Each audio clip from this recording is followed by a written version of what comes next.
You're listening to Diamondback Radio, the Airsoft podcast made by some prick you've never heard of.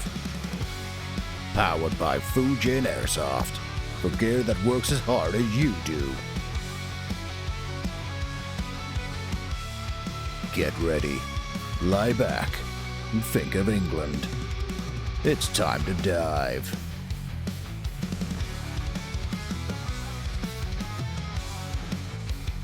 Diamondback Radio. How's it going, Airsofters? Welcome back to Diamondback Radio. It's been a while, I know, but I've been working on some shit, so here's the latest. We're now on Patreon. Maybe help keep the lights on, send me some money. I would have made an OnlyFans, but people will pay me to keep my clothes on, so maybe stick a pin in that one for now. And we'll be starting our reviews this week, so yeah, keep listening and check it out.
Load up.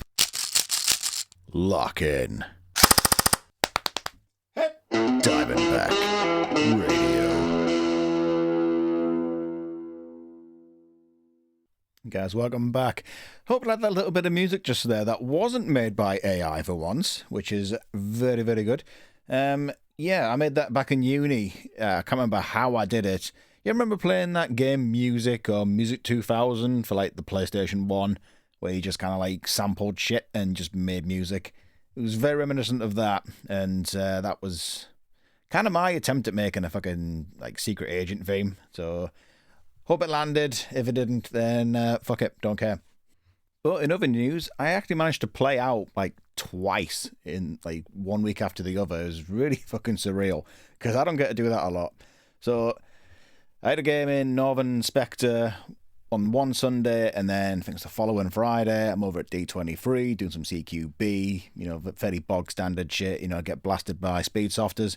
But, I enjoyed it. It was good to get out, and yeah, I'll probably talk some more about that later on. But how have your games been? Do send them in. I mean, I mentioned this on the last episode, email me at downbackradio@hotmail.com. Please, I am clutching at straws for content. Please give me something. You remember those warm summer nights? You remember sipping beer by the campfire of all your buddies? You remember raw dogging your best friend's wife while he was away on that business trip? Diamondback Radio remembers, but Diamondback Radio silence don't come free. Maybe subscribe to the Patreon and this whole thing goes away.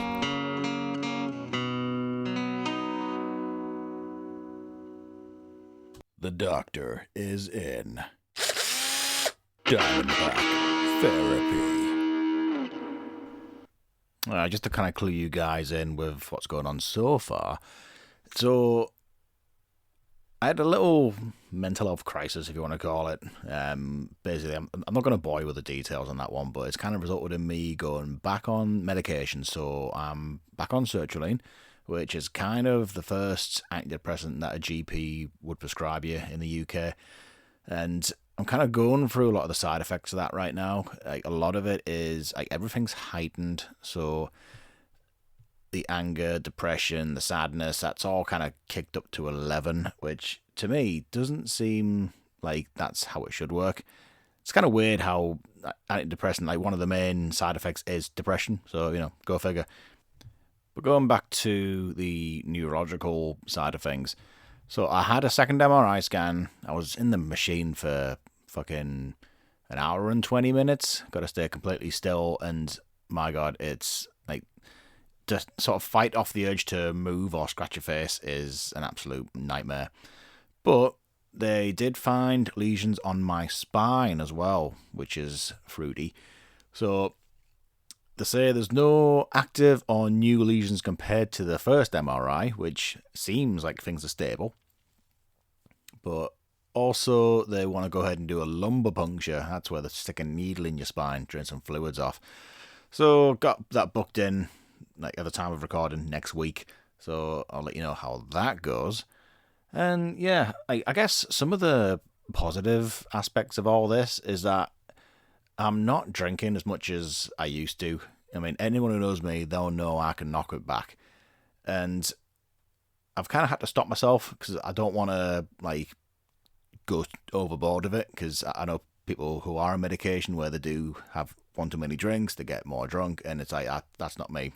I've had my fair share of drunken nights, and yeah, I'm actually feeling a lot better for it. I feel a bit slimmer, and my complexion's getting a bit better. So yeah, that's a positive, I suppose. So yeah, that's kind of that so far, really. I guess once the medication takes full effect, it takes like 6 weeks to enter your system. Another week for me, and it should be fully in, and hopefully the side effects will subside. But yeah, that's pretty much all I'm going to go on that one. I'm going to stick a pin in it. Anyway, let's check out some reviews. You remember the good old days, back when the internet was an honest and wholesome place. Remember a time before Bitcoin scams and influencers were just called douchebags? Diamondback Radio remembers. Diamondback Reviews, cutting through the bullshit, giving you some God-honest truth for once. Like the good old days. Okay. Hope the audio is going to be good for this one, because some dickhead out back is cutting his grass every, 5 fucking seconds. So if you hear it, then that's why. So in this review, we're going to be looking at one of our squad pistols, or the squad pistol, shall I say. So we were looking at a few different options for a standard issue Diamondback pistol. So it was a toss-up between the USP Compact. We were looking at the Desert Eagle for, shits and giggles, and a few other little ones. But the one that stood out for us was the KWA Mark IV 1911, because I wanted something that had a bit more of a classical touch, and Rhino wanted something that was more modern. So that model itself kind of crossed that divide. So it's got a little bit of the classic, and then it's got a little pick rail at the bottom to mount a flashlight or whatever you want to stick on it, really. So yeah, that's kind of where we were at with that one, and I think it set us back about 180, something like that. So we got 2 extra mags each, and the Kydex holster went with Deadly Customs. Rhino hates his, but I've had no issues with mine, because I've got mine sat on my range belt, so it's kind of slightly higher up on my waist, so it doesn't tend to jostle around too much. He's lost his pistol twice now, so yeah, that's go figure.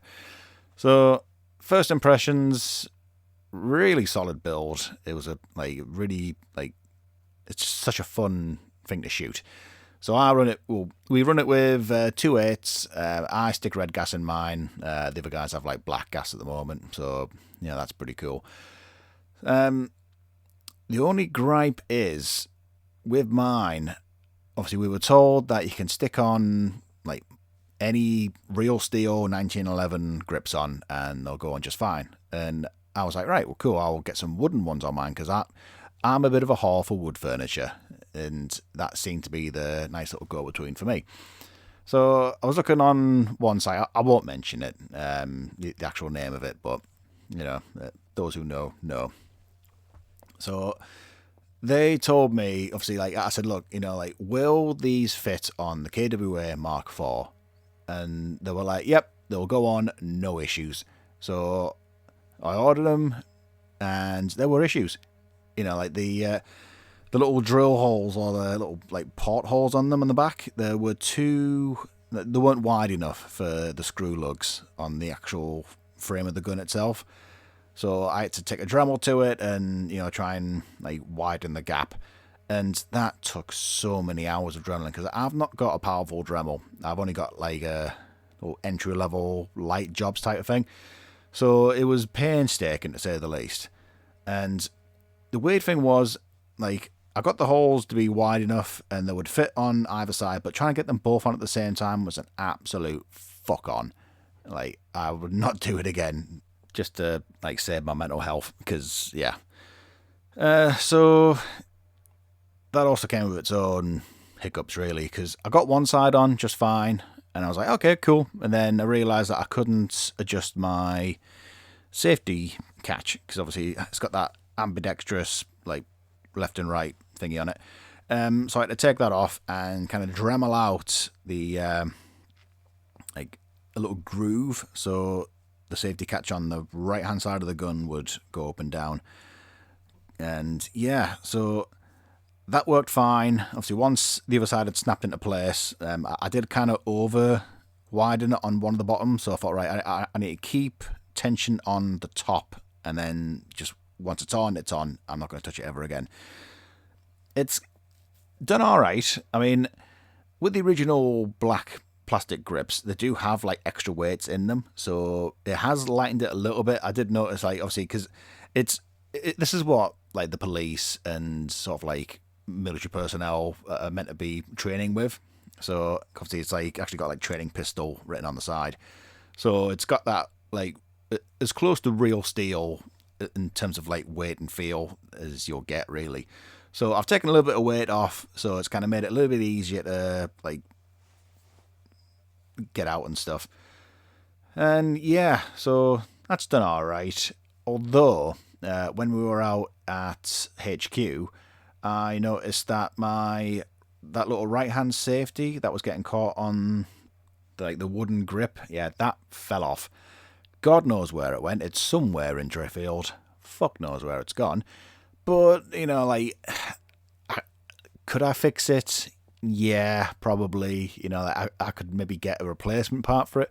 But I'm a right-handed shooter. Like, I'll never really need to use like the left-handed features. And to be honest, I think it looks kind of more classic now on that side profile. So I honestly don't mind. I mean, it might have been the one I picked up. I mean, the other lads, like theirs have been running totally fine, perfect, no issues, that kind of thing. Nothing's fell off. Obviously, it's just mine. So it could just be from when I've changed over the grips. But yeah, I mean, it's like, I'm the kind of guy, like, if it still shoots, then grand. Another thing as well, I was giving it a clean down the other day, and it looked like a bit of like dirt on like the rear iron sight. So they've got like white dots for the rear and the fore sights.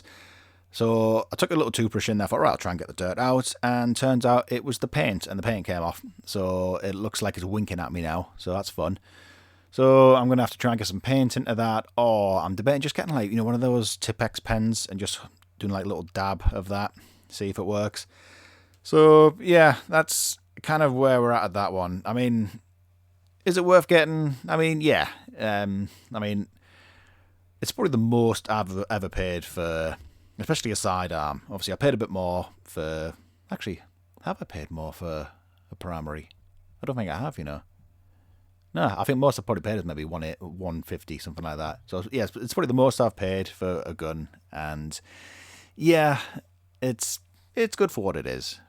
Bit on the pricey side, but like I say, you're getting that realism and that like nice action to it as well. I mean, I've picked up some of the Tipman maintenance oils and things like that, so I've given it a good re-grease over and stuff, and it's fairly easy to take apart like any 1911. And I found I only need to take off the slide to get into all the like moving parts. So yeah, I mean, nearly a year in, it's definitely doing the job. It's getting the hits in. I mean, I did get some really good kills of it on the last game day I was at, so I'll go over that in the debrief section.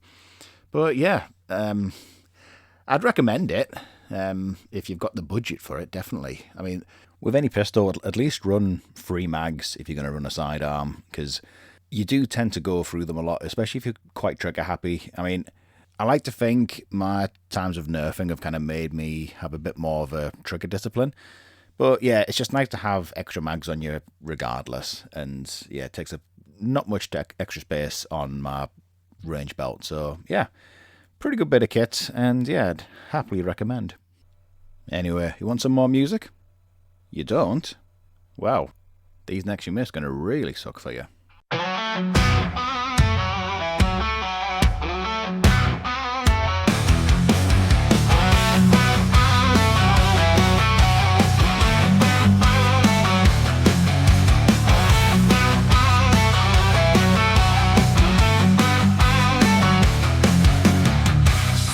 Rising, choking the sky.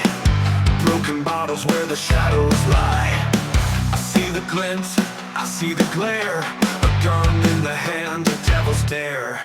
Bang, bang, the bullet choir sings. Death in the air on angels' wings. Bang, bang, a choir of pain echoes loud in the pouring rain.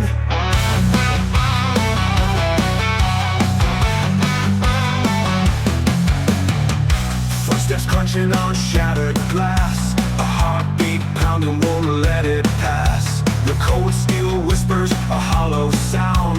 Who's the hunter? Who's the ground? Quick breath, tight grip. The world falls apart in a single slip. Bang, bang, the bullet choir sings. Death in the air on angels' wings. Bang, bang, a choir of pain echoes loud in the pouring rain.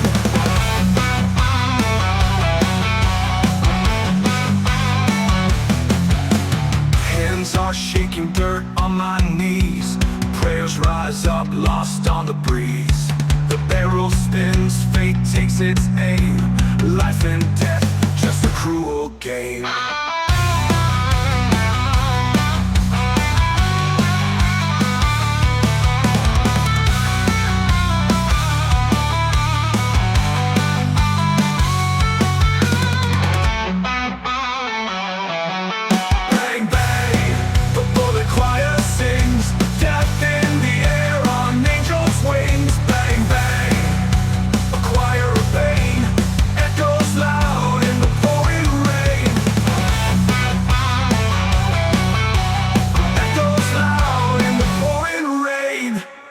Are shaking dirt on my knees.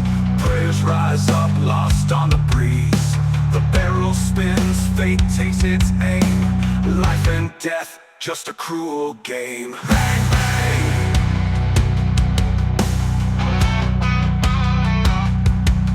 Bang, bang.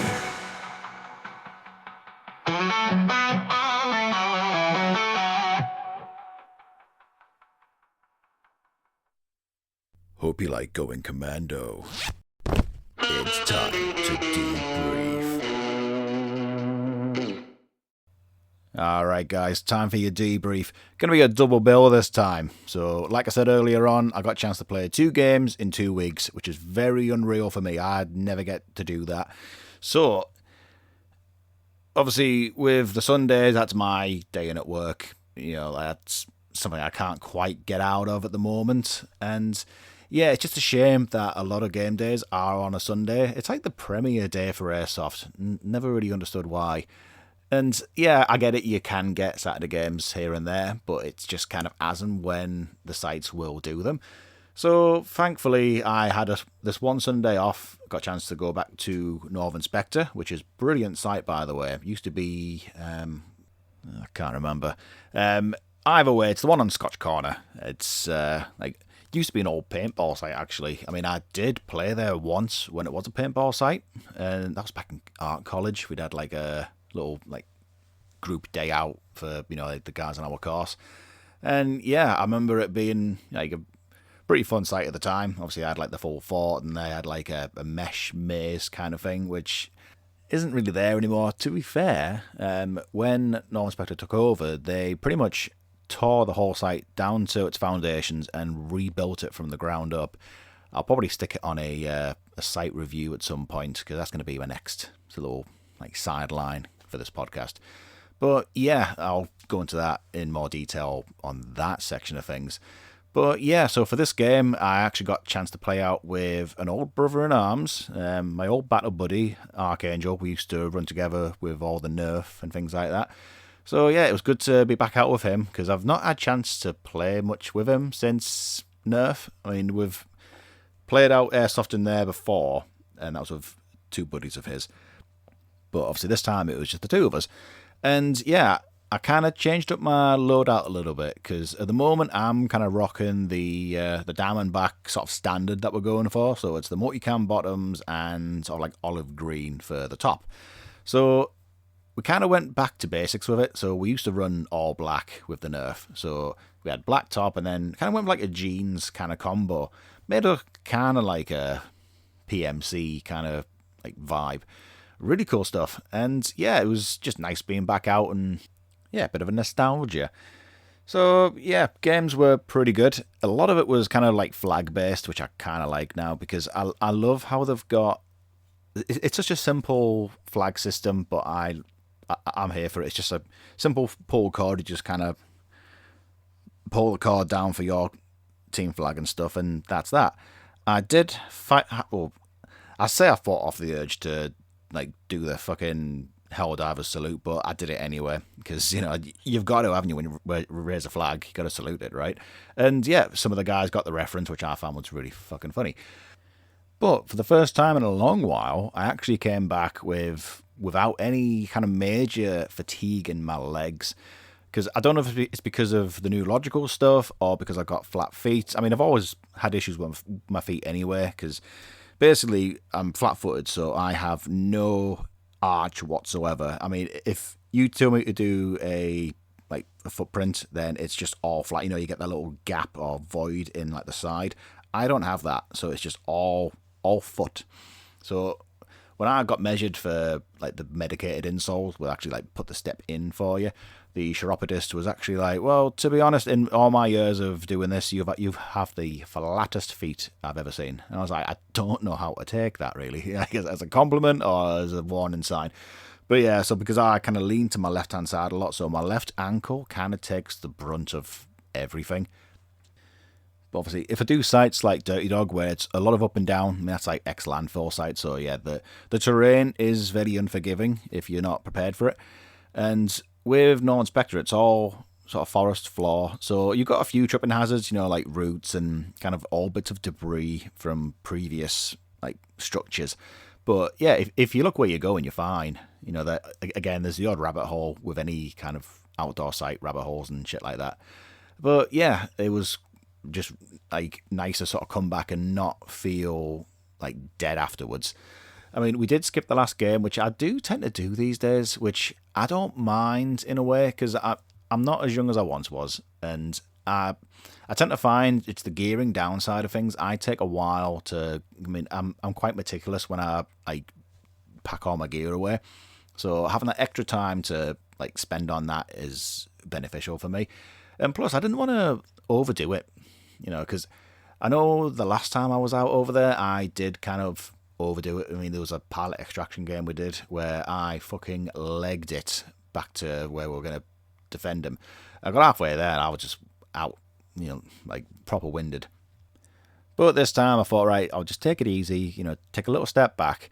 I mean, I did get a bit carried away in the last game because we were doing sort of like a very linear kind of like objective-based game. There was some bomb at a jeep that we had to get to. And yeah, we couldn't quite get around them because they had us pretty much locked in. And at the time, obviously, I'm in kind of black and sort of jean sort of combo, so I'm not really well hidden. We did find, though, back when we were in Earth and we were in all black, the site that we were using, there was a lot of like tire stacks and things like that. So if you were kind of low enough, you could sort of pass yourself off as a bit of debris, so you might get overlooked. It was actually quite successful. So kind of worked for this one because there were some tyre stacks and bits of cover, that sort of thing. But I thought I'd have a little bit of fun with it because with that forest floor, there's a lot of ferns that are kind of like on that side of the site. And I think next time I go, I might take my ghillie hood and just kind of lash a few of those to it and, really go ham with it.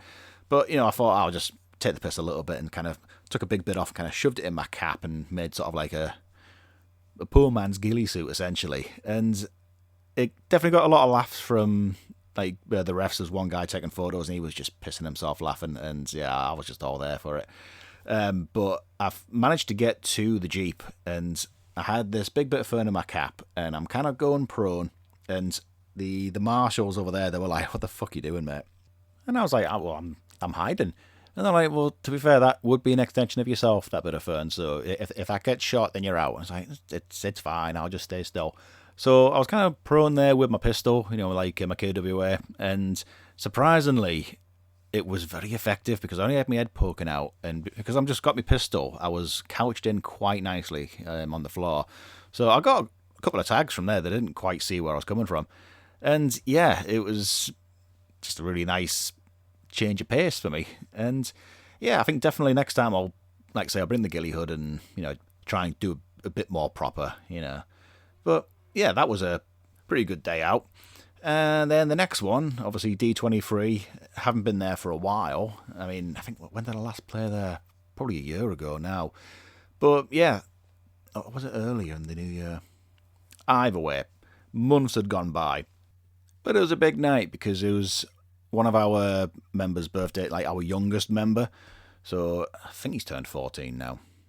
Anyway, first game was a bit of a weird one for me because obviously at that site, there isn't really a bang rule as such, but there's that surrender option where it's kind of like, do you want to take it? And then they've got the option, like if they sort of raise the gun, then you can just shoot them, or they're going to be like, yeah, I'll call it, whatever.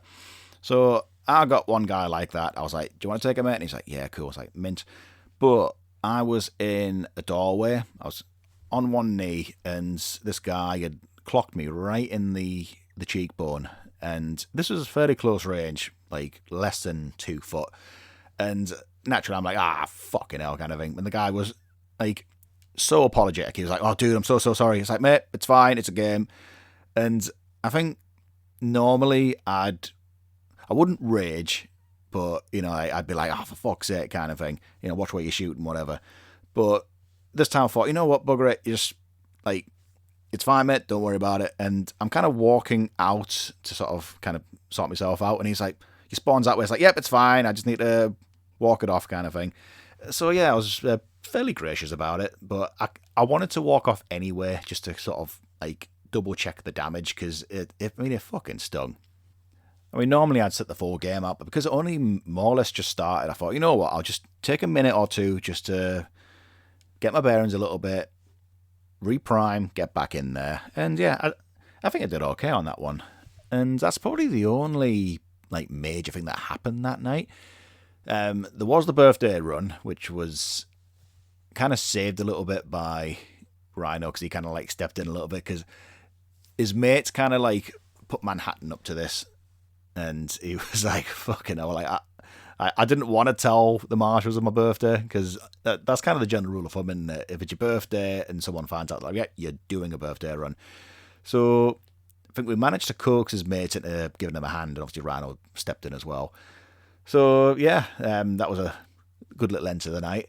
They didn't get too peppered. I mean, there was a fair amount of us there, and some of them were going to be trigger happy. I ended up doing sort of like, when you hear about firing squads where like only one person really like aims at the target, the rest all kind of miss. I did a little bit of that, but I thought I'll do a sneaky little like pop on them, So I might have hit them, I don't know. But either way, it was all in good fun, and yeah, the guys really enjoyed themselves. I think the main gripe for me though, it's more so on my own kit really. It's because I did put some lenses on. I mean, I got some revision sawflies for pretty sweet deal. I mean, it's the ones that like of military grade or whatever.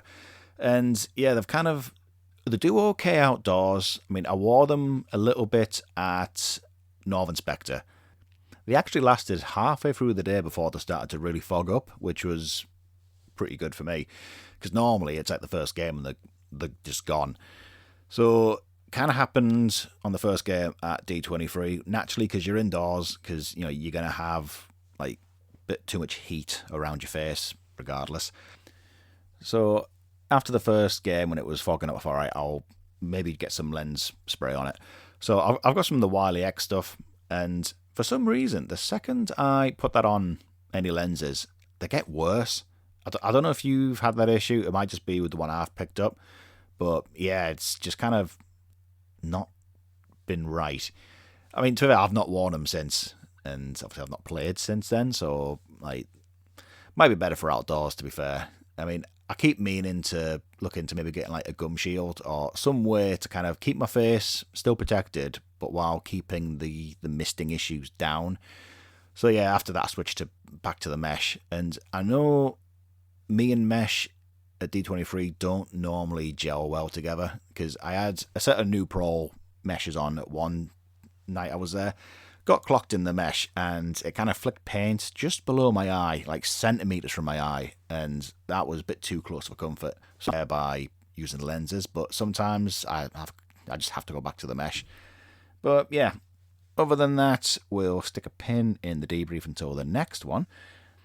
But anyway, that's probably all the time that we have on this one. It's going to be a bit of a short one until I get some more content in the works. But yeah, keep listening, and we'll catch you on the next one. Thanks for listening to Diamondback Radio. Follow us on Instagram.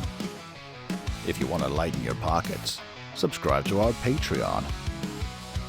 Sorry there's no OnlyFans, but if you want your feet pics, go watch Lord of the Rings, you fucking nerd. Diamondback Radio.